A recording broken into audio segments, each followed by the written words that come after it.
The pandemic has affected all of us. Women, particularly mothers, have felt the impact in unique ways.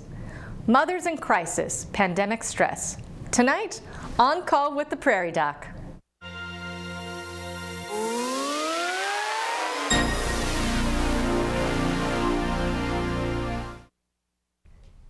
Good evening and welcome to On Call with the Prairie Doc. I'm Dr. Jill Kruse. We are finally seeing the dim flicker of a light at the end of the COVID-19 tunnel. While we still have a long way to go, we can begin to look back at some of the effects of the pandemic. But first, a look at this week's Prairie Doc quiz question. Multiple choice tonight. How many women have dropped out of the U.S. workforce as a result of COVID-19? A, 550,000, B, 1.4 million, C, 2.3 million, or D, 3 million. Viewers who call in the correct answer will be entered into a drawing to win a copy of the book, The Picture of Health. Each of Dr. Holmes' essays, originally written for On Call with the Prairie Doc, comes with a wonderful accompanying photograph by Dr. Judith Peterson. We will announce the answer and the winner at the end of the show. Remember, you only have 10 minutes to get your answer in. We answer your questions about COVID-caused stress as they are called in or sent to us via Facebook or email. Call in questions to 1-888-376-6225 or send us an email to the address on the screen. Joining us tonight in the studio is Dr. Clarissa Barnes of Avera Medical Group Hospitalists, Sioux Falls, South Dakota. Welcome. Thank you so much for coming. I'm so glad you could make it. Oh, I'm so pleased to be here. Yes. Well, tell the viewers a little bit about your background, where you're from, what brought you to Sioux Falls. So I'm originally from Yankton, and then, over the course of my career, I've worked in several different places in South Dakota, Yankton, Pierre, and now I'm in Sioux Falls working as a hospitalist, taking care of, patients in the hospital, which of course for the last year has included a lot of COVID. In addition to that, I'm also married and I have 3 small children, so it's been sort of a very different and difficult year. Yes, and I have 2 children as well, and my daughter was so pleased with the newspaper article. I put their names in that, and she's like, "My name's going to be in the paper, Mom?" Yes, you would have thought I made her a superstar. So yes, so you've had to deal with being a healthcare frontline worker with children. Same here, so we'll talk about what it's like to be moms during a pandemic. Not ideal. Yes. Not something that either of us, I think, anticipated or no, certainly not. Could have prepared for. So, all right, excellent. Well, let's start getting to some questions here. So, a Facebook follower says, "When I'm exhausted, it seems like anything could trigger an outburst. Any advice on how to recognize when I'm nearing my limit?" Oh, so that's a good question. And actually, so this predates COVID for me. It's funny. Those Snicker commercials where you'd be like, Yep. You need a Snickers. Yes, exactly. Yep. So I get notoriously hangry. I didn't know that I got notoriously hangry, but I would sort of be a little bit irritable anytime I got hungry. And it was my husband who would always say, poke me, like, "Hey, do you need a snack right now?" And I'd be like, no, I don't need a snack. I'm fine. But eventually, sort of over time, I realized that he was noticing things before I did. And now I've gotten to the point where I can notice too. But it's very similar to sort of other outbursts. Sometimes it's very difficult to be aware of what's happening in ourselves in that moment. And so honestly, the first best thing would be, is there someone around you that you trust that can sort of clue you into what your early warning symptoms are? Can they say, "Hey, anytime you are about to explode, I notice that you start breathing really fast, or your expression changes, or whatever." And if they can help sort of give you those clues, it'll help make you more aware of them in the future. Yeah, I know. With my husband, he gets really quiet. And all of a sudden I'm like, "Oh, you haven't said much." Yes, and I think sometimes having a nice little clue, a phrase, or something you can gently say to remind them. At least in my house, we have the code. My husband and I, either one of us can say to the other, "You think you're funny, but you're not." When they've just pushed it a little too far with saying something, and they're digging just a little too much. So you can, if you've got some sort of code with family members, or with someone you trust to clue in and say, you might want to check this it took him years, but now when he says like, hey, I think you need a snack, I'm like, you're probably right. Like, I'm not even going to question you because you've been around me long enough to know. And so that trust, is something that's really important. Mm-hmm. Yeah, definitely knowing your family members and being able to have that open, or friends that, I've called friends, just by the way they picked up the phone and said hello. I'm like, oh, are you okay? Is something wrong? And so I think it's much easier to see in someone else sometimes than to see in yourself. So humans are perceptive, but least about ourselves. Exactly. So pay attention to those early warning signs from other people and friends and family. So if they're concerned, you probably should listen to them. They might just be right. So, all right. So next caller says here, I appreciate social media to stay in touch with family and friends when we can't visit in person. But I find if I read through social media posts and comments, I get overwhelmed with all of this negativity. What do you recommend about stress caused by using social media? Ooh, I think that's a common stress at this point because, social media when it first came out was very exciting. Like you could interact with people far away. It was awesome. And now with COVID and seeing people less and less, like we've relied on that a lot more for sort of our social lives. There came a point when COVID was sort of really bad, where I, was working in the hospital and then I would come home and I would try and relax and do a little Facebook, do a little whatever, I'm old Facebook, whatever social media of choice. But then you would find friends and family members saying things about COVID and you're like, oh, well, this is really setting me off. It's actually making me feel more upset instead of less upset. And so sometimes the answer is you just have to step away and say, look, I can't do any social media right now if it's too upsetting. Or sometimes you just have to find other boundaries. Like, look, I need this messenger app because that's how I interact with these family members, but I'm not going to go to this part of social media because that's where I interact with people who are not my core group or whatever. You really have to sort of figure out, what are the things that are not good for me? And honestly, just sort of say, that maybe that's a boundary and I just don't do that. Yeah, I think finding those boundaries, setting those boundaries, and there are ways that Facebook allows you to, you can quote, take a break from someone where you basically turn off their posts for 30 days, but you're still friends with them. It just maybe gives you a cooling off time. I know during the election, there was a lot of people taking breaks from a lot of other people on Facebook just because there was so polarizing ideas. So I think sometimes stepping away is an important thing to do. It's not serving you well if you feel more stressed out. The point is to feel connected to people and fill that social part of your life. And you find that it's making you feel worse, then it's not the right thing. Yeah, if it's not serving you, don't use it. Exactly. So kind of stepping back, going old school and call them. Phone call, you can text people. Exactly. So other ways of getting that social connection that's not necessarily. And the internet, it's so easy to be mean on the internet because you're faceless and you're not saying it to anyone directly. You're not going to hear it back. So I think people sometimes can say stuff that they want to say to your face or, they want their mother to hear them say, because they have that platform. And unfortunately, once it's out there, it's out there. So. But it can be really useful, especially if you sort of find a way to limit it to the people that you really want to interact with and sort of, isolate yourself more from people that maybe will be, stressing you out. Exactly. So, all right. So a caller from Yankton just came in and said, I feel like I'm on a treadmill and I'm about to fall off. Are there employee benefits available or counseling? What should I seek out?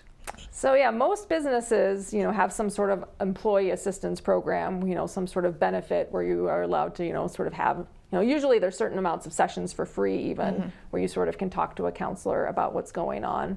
If nothing else, there should be someone with your HR program who can be able to sort of direct you to where that benefit is. So definitely, I always tell people that EAP benefit is there for you to use it. It doesn't cost you anything. I know Avera has an EAP program. You get, I think, 3 or 4 free counseling sessions. I don't know, don't quote me on it. Don't quote me on that, but some. I know there is a set number that you get for free, and then if you wanted to extend it, you can see if your insurance or cash pay to continue with that. But sometimes that's all you need is just a few times talking with a neutral third party to just get all of those feelings and thoughts, because it seems like it's those thoughts that lead to the feelings that unfortunately lead to the actions and the outcomes. And if you don't like your actions and outcomes, we got to work backwards and try to deal with those feelings and deal with those thoughts that are triggering them. So. Yeah, certainly if you feel like you're running on a treadmill, like that's not a good place to be. No. So definitely, kind of what got you onto this treadmill, and how do you step off? Or at least slow it down to a light jog rather than a full-out sprint. No sprinting. No sprinting on treadmills. No. So definitely. All right. So an emailer from Pierre asks, household chores in my house are unequal. How do I go about changing this? Oh, I think it really depends a bit on your relationship and what unequal means. Does equal mean we both do equal number, or does equal mean like this person does more because they have less, out of house responsibilities? And honestly, clarity and communication are the key to sort of figuring that out, because it's not uncommon to have one spouse very, very frustrated because they feel like things are uneven, and the other partner to be completely clueless. Oh, yes, completely. Be like, I don't know, I thought they were happy. I didn't know that there was any issue, So really having a conversation where you sort of have like delineated like this is what is not working for me, and then sit down with your partner in a way that's sort of non-threatening, just you don't do enough work around the house. Yeah, I find you statements don't tend to go over very well. You don't do this, you don't do that, you need to, you should, instead of placing it with I feel overwhelmed, I need help, I need you. And especially with my husband, I have found this goes for anything. Be specific. Not, it would be really nice if someone got me something for Mother's Day. It was, I want this bracelet from this store. Here is the ad. Please go get it. Or, I made reservations for us to go to brunch at 12:30. And sometimes waiting around for someone to give you what you want, you're going to be disappointed. If you say, this is what I need, this is what will help me. And maybe finding things that you don't mind doing. And like you said, it doesn't mean that you have to, if I washed 50 plates and my husband washed 40, oh my gosh, it's not equal. Well, he doesn't mind washing dishes. He actually kind of likes it. I hate it. I hate washing dishes. I will clean the toilets. I will clean the bathrooms. I like that. I like that beautiful before and after. Yeah. So I That's don't. not me. So, but everybody's got their thing. Exactly. So find what your thing is, and if you're saying, "My gosh, everything's my thing," this is not, what is something that they would be willing to pick up. And you're right, being specific, like going to them and saying, look, I need help, I need you to do more, like, okay, that's a start, but being like, hey, I need you to pick up the garbage and that be your chore because I can't do it anymore is a lot more actionable and specific and helpful, because you know what? Even the best relationships, nobody's a mind reader. Like they may know you really, really well, but they can't actually know what you want until you verbalize it. Exactly. And I know mothers especially have a lot of what we call the mental load, where we keep these running checklists in our head of all the things that need to get done. Okay, this permission slip needs to get signed, and do I have to check? My daughter has a cereal box project on Amelia Earhart. I'm like, okay, has she read her books? Has she printed off her pictures? I've looked at the rubric. Okay, when is this due by? So I'm kind of keeping track of all my kids' studies. When they were doing schooling at home, it was even more overwhelming with all of that. And my husband's like, oh, did they do that? I don't know. I was like, I'll come home like, did they read yet? I don't know. Like, what? Did you ask them? Did you tell them to read?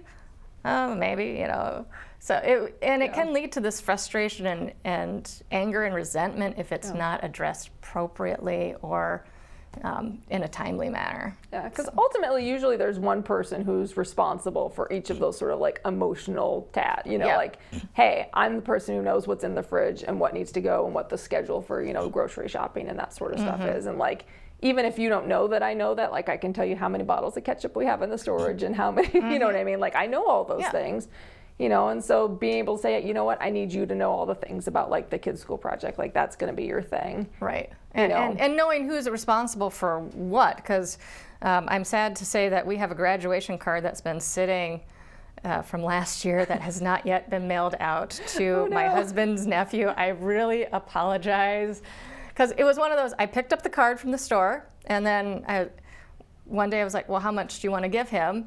And he never got back to me. So I never wrote out a check and never sent it. And now Sean has been graduated and off to college, and I'm like, oops, I feel bad. Well, now it's going to be a fun surprise. Now it's going to be a fun surprise when he gets it this year. He's like, whoa, I graduated last year. But, again, that was a mental task. I was like, get the card, get it mailed out, and then it just, COVID hit and things got lost. Yeah. So well, those are the first things to go. Like, when COVID hit and kids came home, for distance learning, and then there was all these other tasks that we had to do. Like, I had to let some of that go. I had to be like, you know what, I can't keep track of those things. Yep. Like, Chris, you need to take care of those things or they're not going to get done because I don't have any mental bandwidth anymore. But there's no way for them to know that unless you tell them. And I think sometimes it's very easy to be a perfectionist and to allow B- work. And so my kids make their bed at B- level, sometimes C, but they're making their bed. Yeah. And probably the worst thing I could do would be go in there and redo it and make it that A+, perfect, tight hospital corners. Does it really matter? No. Am I making it mean something to me? I did. Did I learn to let it go? I think we've all learned what things really don't need to be done. Yeah. This year. There's a lot of tasks where you're like, I'm not sure that that's as important as I ever thought it was. And maybe when this is all over, we're not going to do that again. We're not going to pick those tasks back up. We're just going to let them go. And giving yourself permission to be human. Yeah. And not to be perfect all the time. But it's hard, especially, there's a lot of type A physicians out there. Yes, there are. Among them.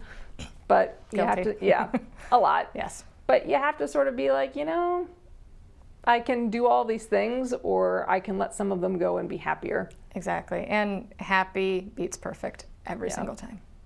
So, all right. The pandemic has caused stress in many ways for pregnant women and women trying to get pregnant. And many are concerned about the safety of the COVID-19 vaccine. Prairie Doc producer Ginger Thompson asked Sanford's Dr. Keith Hansen how pregnant women can stay safe during the pandemic. Do not get the disease. And the best way to avoid it is hand washing, masking, and social distancing, as well as there's now a vaccine available. And this vaccine appears to be very safe, but with the caveat that it was not studied in pregnant women. And so we want to be very careful. But all the studies are ongoing, it appears to be safe, everything that's ongoing. And of course, we're learning every day that more and more about this disease.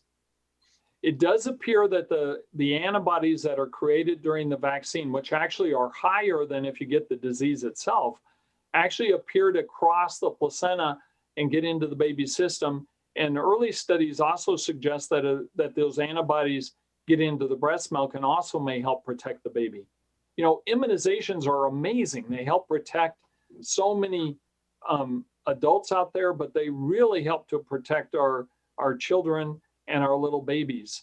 If you're trying to get pregnant, making it a great time to get the vaccine, because if you're not already pregnant and it appears to be safe during pregnancy, then why not get it? Like anything, it has side effects, but it's a lot less of a problem than the actual disease, which is what happens for a lot of the vaccines. How does stress impact fertility? Stress in and of itself can have an adverse effect upon the way the hypothalamus, pituitary, and ovarian axis works. So in other words, it can sometimes affect, ovulation. A good example is, one level of stress that people consider is the stress of running. There's some women who will go out and run every day, like, preparing for a marathon, and they will completely shut their period off from the stress of the running and shutting the pituitary gland down. And they won't ovulate, they won't be able to get pregnant or anything. Other women, while they're running, they continue to ovulate, they continue to be able to get pregnant. And so stress can have an impact upon the way that the ovary works, but it is variable depending on the person and upon that person's ability to work, to work through those issues and stuff. And it's hard because everybody is different. One level of stress for one person does nothing. The same level of stress in another woman completely shuts her ovulation off.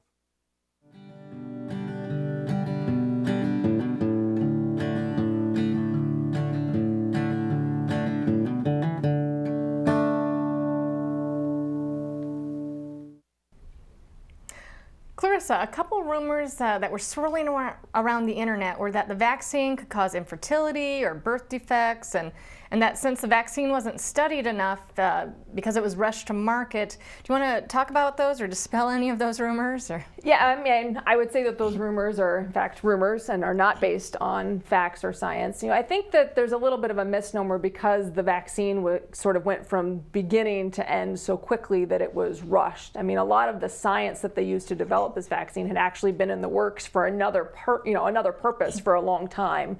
So it's not like they just sort of started from scratch. It's more like they took something and altered it and changed its purpose. And they still followed all the same safety protocols, but were able to sort of, focus on it. It's amazing what you can do when you don't have to worry about, trying to do 20 different things at the same time. I mean, the focus really was the vaccine, because that's what we need. But the idea that there's infertility is a scary thing to throw around, right? It like is. Nobody wants to sort of, feel like they've done something in taking a vaccine that has sort of permanently changed their body. But there's nothing about any of these vaccines that should cause any sort of fertility problems. There's just, it doesn't scientifically make sense. And we haven't seen it anecdotally either. Right. It's not something that we've seen in any of the side effects afterwards. So it's safe. Yes. I took it. Without hesitation. Exactly. That's one thing I tell my patients. If doctors were worried about it, we wouldn't take it for ourselves and our loved ones. And, we're the first ones lining up, rolling up our sleeves saying, please give it to us. Because we've seen what it can do to people, and, we see what the vaccines can do to save lives. And I think, what people have to keep in mind is that anything that we do has risk. It's not like the answer is, well, if I take the vaccine, there's a risk. And if I don't take that vaccine, there's no risk. Right. If I take the vaccine, could you have one of the very rare side effects of any medication? Sure. But if you don't and you get COVID, then, there's risks associated with that. And we've seen that, it can be deadly even for younger, healthy people. So you sort of have to weigh your options. Yep. Someone once said, one of my pharmacology professors said, if you read the side effect profile of ibuprofen, you would never take it. If you found out how many people died a year from taking ibuprofen, you'd think, oh my gosh, why is this drug on the market? It is deadly. So it's all, risks, benefits. Yeah. So, all right. Speaking of, the risks with everything, everything in medicine, we kind of balance between what is the risk of taking it and what's the benefit. And if the benefit outweighs the risks, we move forward. Yeah. Because nothing is ever 100% safe. No. I wish it were. I think that's sometimes part of, the familiarity of certain medicines makes us feel like they're 100% safe. It's like, okay, well, aspirin, I can buy that over the counter, so it must be 100% safe. But, people get GI bleeds from aspirin at normal doses. Like, that just happens, and that's, not unknown, but that doesn't mean we stop using aspirin, for heart attack prevention, because it's still much more beneficial in those people. So. Exactly. Yep. So, all right. So one viewer wrote in that they've had long-haul COVID symptoms for 7 months now. Where should they turn for help? So that one's hard because there are people that are what we call these long haulers. One thing that I have seen is actually getting your vaccine seems to be benefiting these people. So if they go in, get the vaccine, that seems to be helping turn around some of those long haul people that are really struggling. But it's real. It's hard. I think in this case, like your primary care physician is really sort of your best bet, because long haul COVID, we use that as sort of a one term, but it's really a very heterogeneous group. There's lots of different kinds of symptoms people have with long haul. And so your regular doctor can sort of say, okay, well, if your primary problem is fatigue, like how can we work on that? Or if you have neurological problems, maybe they involve, someone else or whatever. Right. But if it's the loss of sense of taste or smell, do you talk to ear, nose, and throat? It's all these, it's not one specific, it's a big spectrum of symptoms. It's many things, and for some people it's things and then it's different things. It's one symptom for a couple months and then it's a different symptom, and so it's very frustrating. And unfortunately, I think we're going to learn, just like for COVID, we're going to have to keep learning more and more about sort of what long haul COVID really means and the things that we can do. But close contact with your doctor will at least allow you to sort of be in the loop anytime something new comes out too. Exactly. Yeah. So good. What are your recommendations regarding COVID vaccination for kids 16 and older? And also, what can we share regarding vaccines for kids under 16? So I'm kind of throwing you under the bus here as an internist. This is not your forte. I deal with 18-year-olds and older. No. There you go. But I have had friends ask me sort of generally what they think, and I know people who've had their, teenage kids vaccinated. The study population for, the same vaccine that I got is 16 and older. Right. I think that if you have a child of that age, it's very reasonable to get them vaccinated. And I think we're going to hear in the very near future, that we're going to start allowing that age to come down quite a bit. Yep. I think I had read somewhere that they were hoping like September to get kids down to, I want to say like 6? Yeah, 2? I think it might even be down to 2. I think we're going to be down to 11 probably within the month. And then the next set will be hopefully down to 6, and then they're even talking down to like 2, and then down to like 6 months. So they're really trying to slowly open up. So hopefully by the time the kids are back in school, many of them will have had the opportunity to get vaccinated. Yeah, and I think everybody's going to have to, obviously you have to make your own decisions about what you do with vaccinations, but at the same time, like, your choices about vaccinations are not just your choices, they're also the choices of everybody that you interact with. Exactly. So that definitely is a challenging thing to deal with. So, all right. My friend says that she's doing some diaphragmatic breathing to help her relax, but I'm not sure what that is. Can you talk about the technique and maybe demonstrate it? So, I don't know if you want to demonstrate. I can demonstrate it, yes. You can demonstrate. So, diaphragmatic breathing, so that's breathing from the diaphragm. So any singers out there, this is the muscle you use to really project your voice and get that breathing out there. So another name for it is belly breathing. That's probably easier to understand. Common vernacular for better, a little more easy to understand. So you're basically putting your hand on your stomach, taking a deep breath in and feeling your hand rise and fall with those breaths. So breathing in and out, and just feeling your stomach go in and out. Because a lot of people, when they're stressed or nervous, they have shallow, and it's just their shoulders going up or their ribs going in and out here. But we want the air to go all the way down to the stomach, breathing in and out, and those kind of deep, what we call cleansing breaths. So that's what's going to help with There's a reason why that's the kind of breathing they tell you to do for any sort of, yoga, meditate, any of that sort of thing. Childbirth. Yeah, childbirth. Anything where you want to be more relaxed than you are, which at this point, is all the time. Is all the time, yes. So, all right. So a viewer from Miller says, in this past year, it seems like I cry about everything. What are your thoughts about crying? Is it normal? Should I hide it from my kids or let them see me cry? That is a complex question. So it is. Is crying normal? Yes. Can it also be abnormal? Also yes. Yes. It really has something to do with excess, the sort of the reason for crying. If you just lost a very significant person in your life and you're grieving and you're crying a lot, like that's normal. You don't have to bottle that up, and you don't have to try and hide it from your children. They should understand that, mommy's sad because, grandpa died or whatever. Right. Like, that's normal, and we should allow kids to see, expressions of normal human emotion. Right. That's important. We don't want them to grow up thinking mom and dad are robots. and never cry and never show any never emotion. Have any emotions. Exactly. No.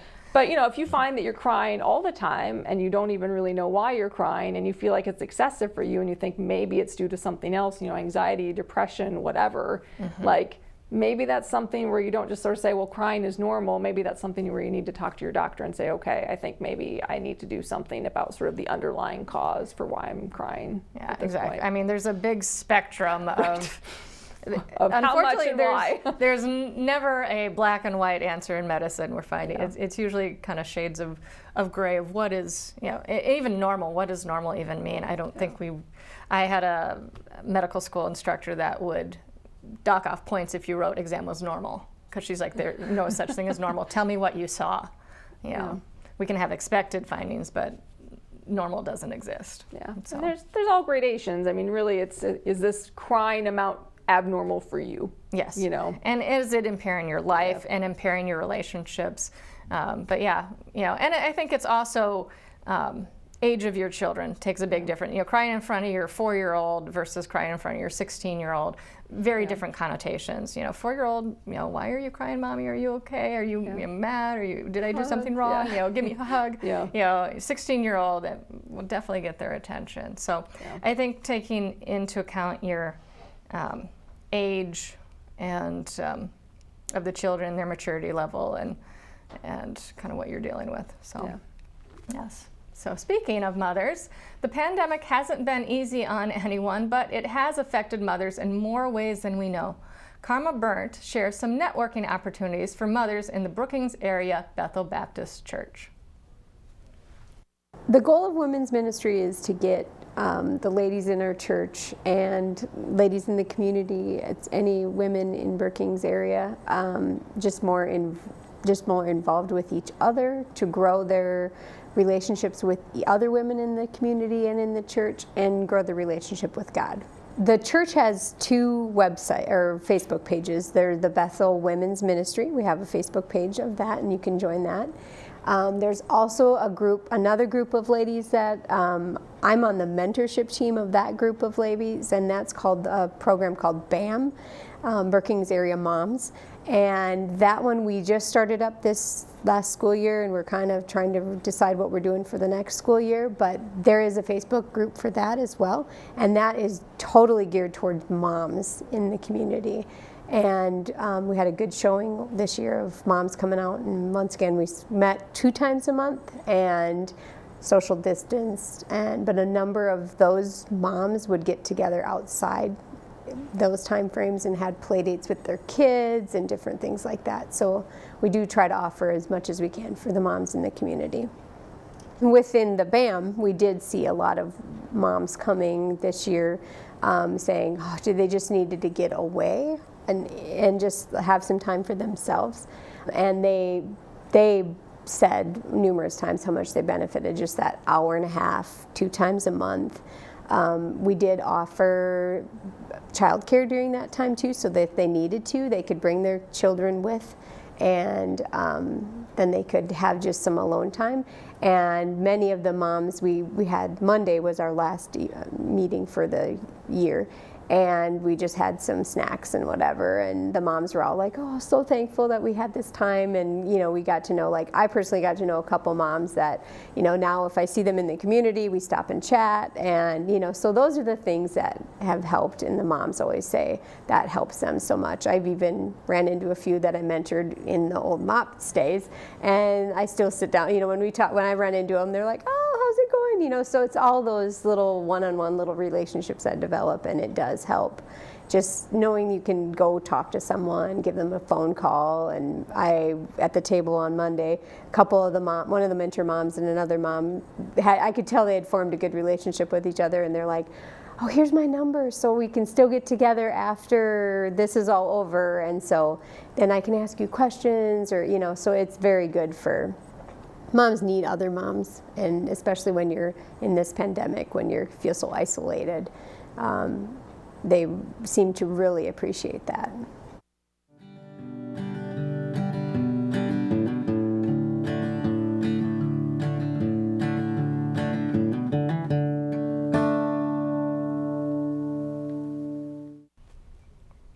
Like Karma stated, moms need other moms.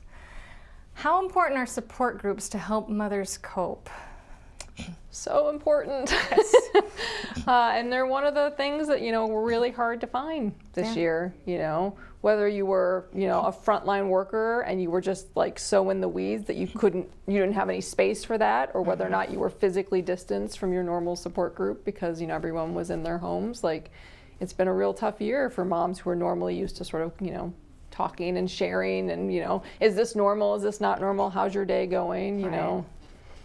Yeah, and I think some of the online ones have been helpful. I mean, I'm a member of what's called the Physician Moms Group, literally a group of physicians and moms. Those are the only two criteria to be in it. Be a doctor and be a mother, and talk about parenting things, because there's a lot of things going on for frontline workers when the pandemic first started of, what do I do? What do I do with my kids? How do I keep my kids safe? How do I keep my family safe? What do I do if I get positive? What if I do if one of my kids gets positive?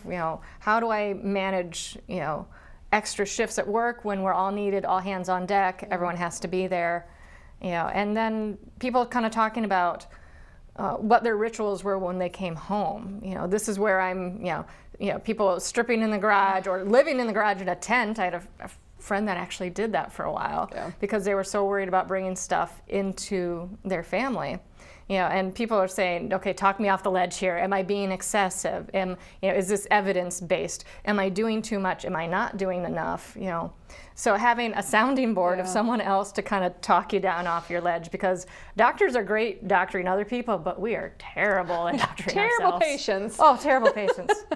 Yeah, no, I think that's absolutely true. And certainly I was one of those people that, when we first sort of like all hands on deck, COVID hit South Dakota, like I was living in my guest room, and then, which turned out to be fortuitous because I got COVID shortly after that. So I'd already sort of removed myself like from my family, household at that point.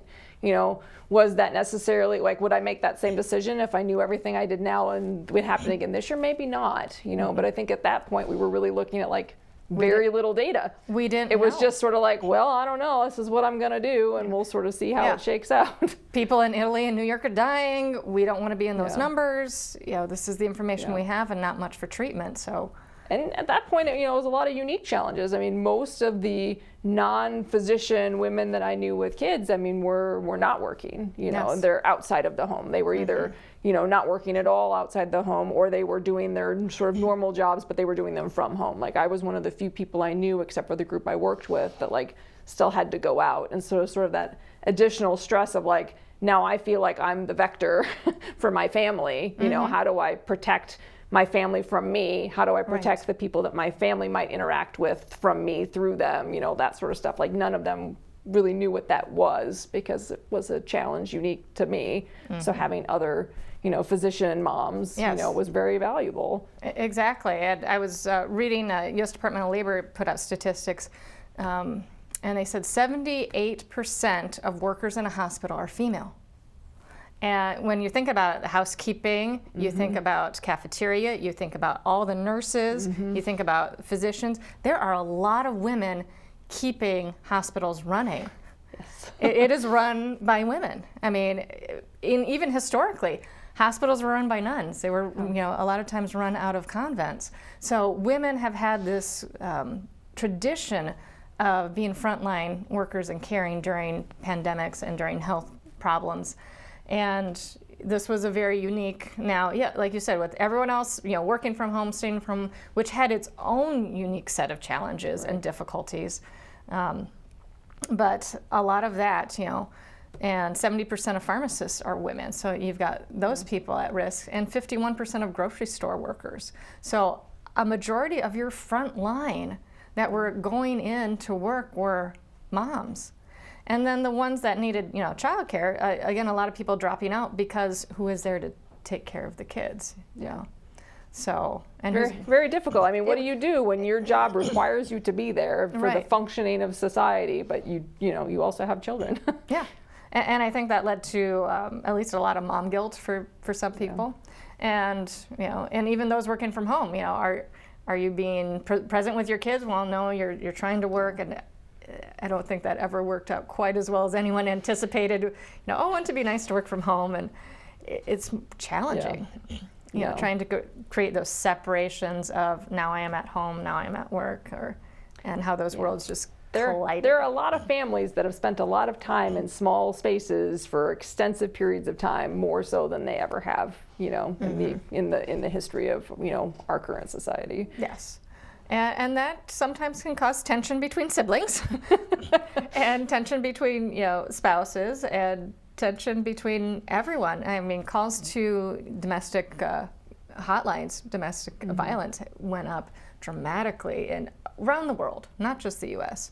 And then the other thing, worry about during this was so many of the children relied on school as being a safe place, relied on school for meals. And I know Brookings did a phenomenal job of getting meals out to kids, either delivering them to their houses or, having them where you could drive up and pick them up from the school and take them home. It was such a challenge to how do we keep children safe? How do we keep women safe when you've got a pandemic and now everyone's at home, high stress, worried about jobs, worried about economic, stressors. It really could be, unfortunately, home wasn't necessarily a safe place for everyone this past year. Yeah. So definitely, resources, getting out there, women's shelters, domestic abuse hotlines, calling for that help and assistance is really important. So I would, implore any viewers, if you've got concerns about that, to reach out. And if you don't know where to start, 411, 211, I mean, talking to your doctor, any of those lines would be a good place to reach out and start. So, I love this question. This guy is really thinking for Mother's Day. What are 3 things a man should do for his wife during the COVID-19 pandemic? And what are 3 things he should not do? 3 things that you should do.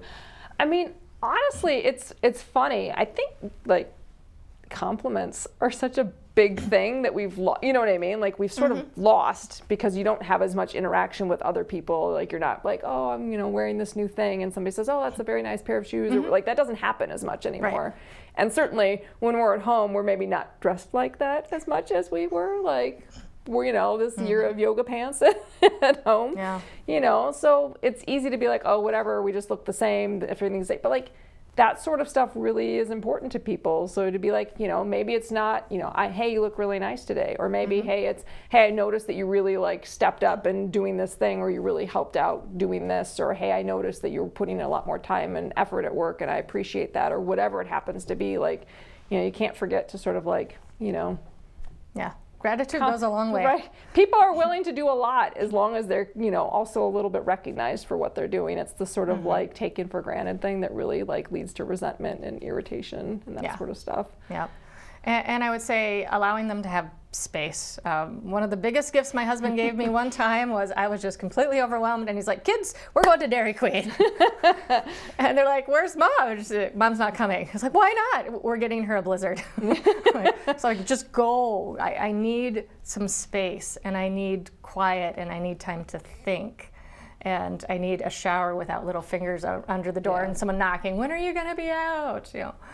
You need that time. So the gift of time, I think, is a and it's hard, and sometimes you have to like push people to take it, because I know early on, like, I was like, well, if I'm home with my kids, like, I got to really be present, and then I have to go to work, and I'm working extra shifts, and it took a long time for a little bit of urging actually on Chris's part to be like, you need to run. Like, you need to go to the basement, use the treadmill, like, you need that. It's good for your brain. And you'd be like, oh, I can't take that time for myself, but I totally need that time for myself. Like, I'm better in every other aspect if I have that time. So permission, give them permission. Permission and some activity that keeps everyone else sort of, from knocking on the door. Yep. So, and I think another thing, ask them, do you want support or do you want me to fix it?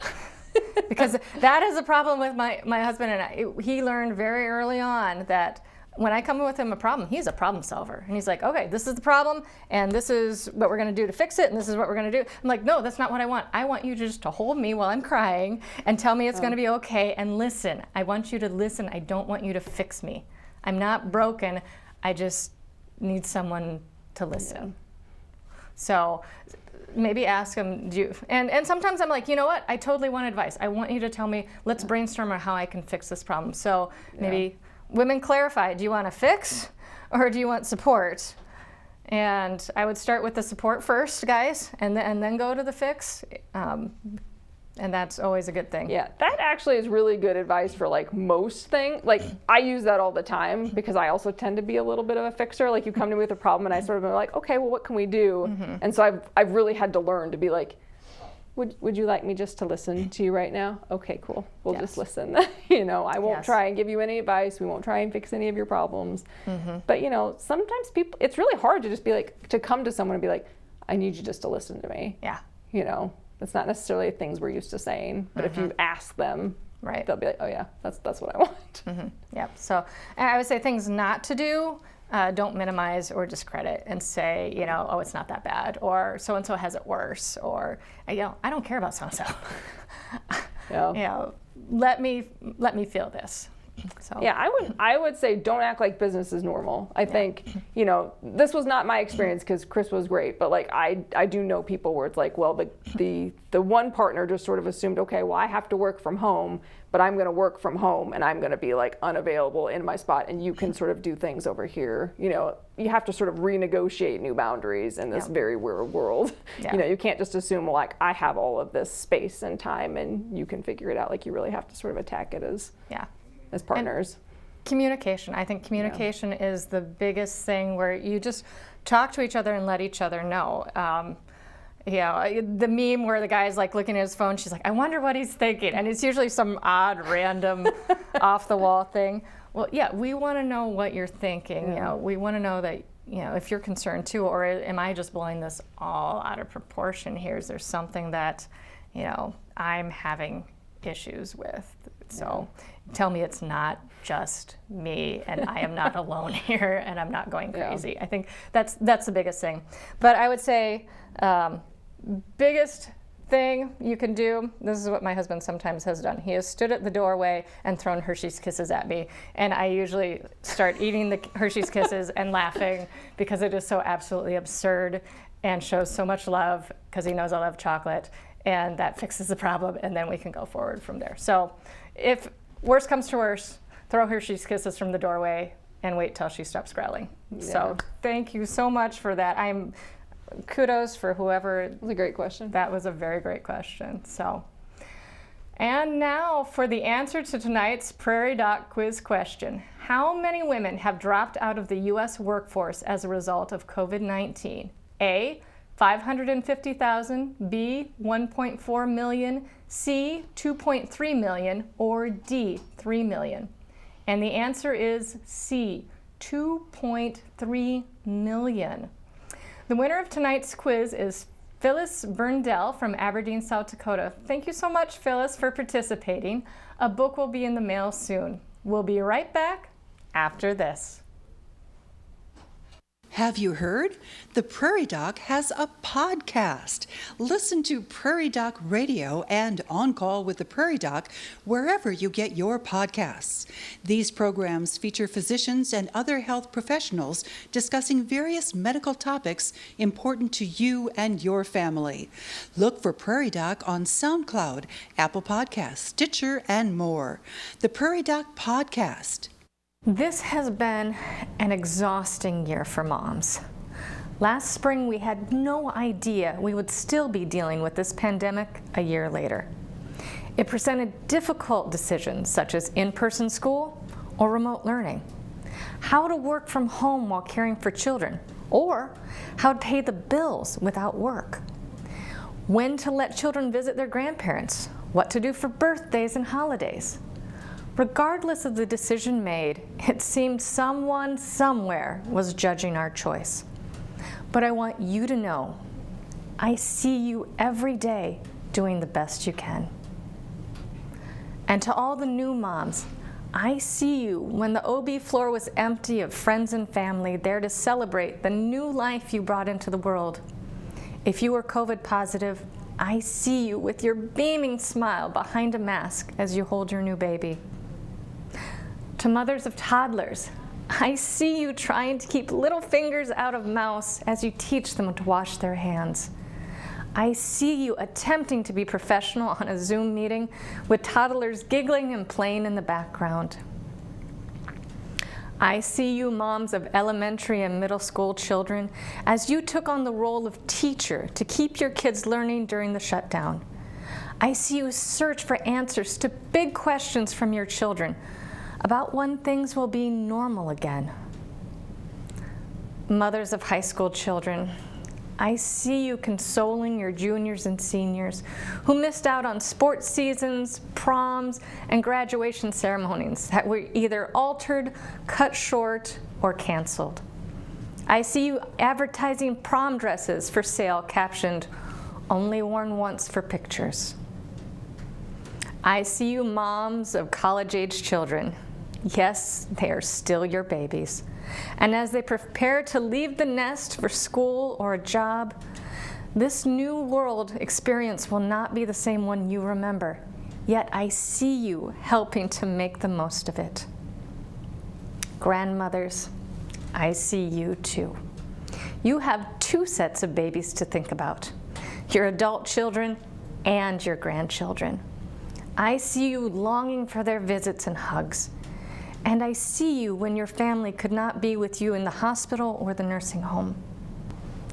Moms, I see you for the force of nature that you are as you nurture your family through this pandemic. To quote A.A. Milne, "You are braver than you believe, stronger than you seem, and smarter than you think. But the most important thing is, even if we're apart, I'll always be with you." With much love and compassion, Tyler and Allie's mom, AKA Dr. Kruse.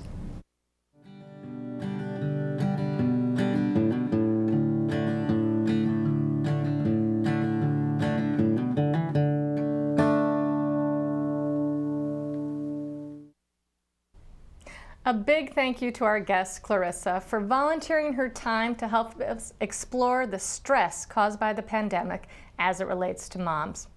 We have made progress, but we cannot slow down. All of us here at the Prairie Doc encourage anyone who hasn't been vaccinated yet, please get your vaccine as soon as you are able to.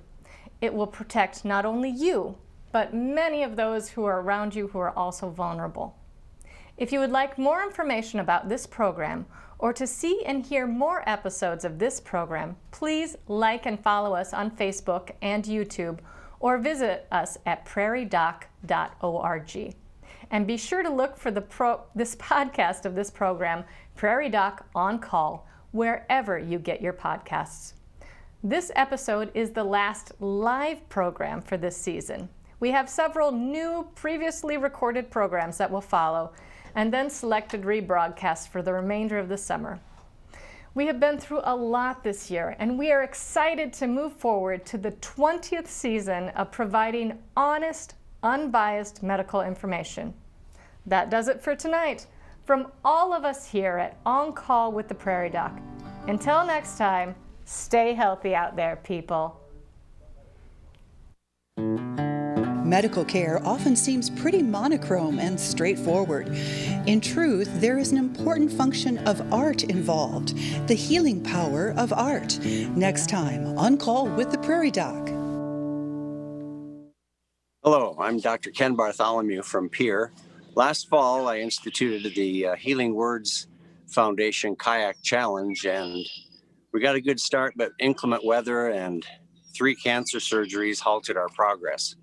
Now it's spring and it's time to pick up the paddle and resume my quest. I instituted this challenge last fall to try to keep Prairie Doc on the air, and we need your donations to help do that.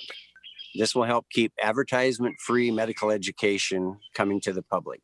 Won't you accept the challenge and support us with 10 cents, 25 cents, 50, or even $1 per mile of the 411 miles I plan to have covered by the end of this summer. Go to prairiedoc.org and click on the donate button, or mail your donation to P.O. Box 752, Brookings, South Dakota. Be sure to include the word kayak in the memo.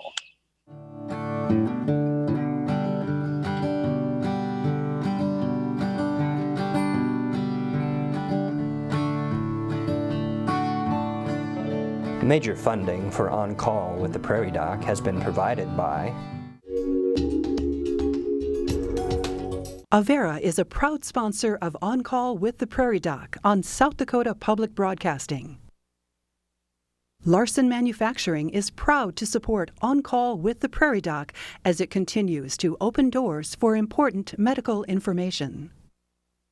And with the ongoing support of these individuals and institutions, Brookings Health System, Ophthalmology Limited, South Dakota Academy of Family Physicians, Avera Heart Hospital, First Bank and Trust, South Dakota Foundation for Medical Care, Dakota Allergy and Asthma, Vance Thompson Vision, Monument Health, Black Hills Medical Society, Brookings Madison Flandreau District Medical Society, Pierre District Medical Society, Sioux Falls District Medical Society, Yankton District Medical Society, Aberdeen District Medical Society, Urology Specialists, Orthopedic Institute, Family Care Sanford Clinic Community Service Committee, Lake Poncet Sailing Academy, Aberdeen Asthma and Allergy, Dakota Bank, South Dakota American College of Physicians, and Swiftel Communications.